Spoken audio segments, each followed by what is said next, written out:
तर प्रकाश सुर्वेंच्या नेतृत्वाखाली दहिसर पूर्वमध्ये उत्तर भारतीय समाजासाठी भव्य माता की चौकी या कार्यक्रमाचं आयोजन करण्यात आलं होतं। आमचं आणि उत्तर भारतीयांचं नातं खूप जुनं आहे असं प्रकाश सुर्वेंनी म्हटलेलं आहे। उत्तर भारतीय समाजामुळे मी 3 वेळा आमदार झाल्याचं देखील यावेळेला प्रकाश सुर्वेंनी सांगितलं। महापालिकेवर महायुतीचा भगवा फडकवणार असा विश्वास देखील यावेळेला प्रकाश सुर्वेंनी व्यक्त केला। उत्तर भारतीयों आमचं नातं फार जुनं आहे।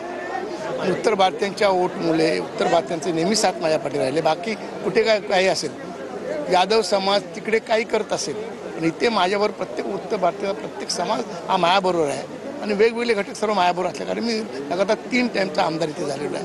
हे उत्तर भारतीयांनी माझ्यावर केलेल्या प्रेमामुळे झालो आहे। त्यामुळे त्यांचं जे माझं नातं आहे ते फार घनिष्ठ नातं आहे आणि मला खात्री आहे उत्तर भारतीय नेहमी माझ्याबरोबर राहिलेत आणि ह्याच्यासुद्धा पुढे आमच्याबरोबर आमच्या एकनाथ शिंदे साहेबांबरोबर राहून आम्हाला भरघोस मतांनी निवडून देणार आणि महायुतीचा भगवा महापालिकेवर फडकणार।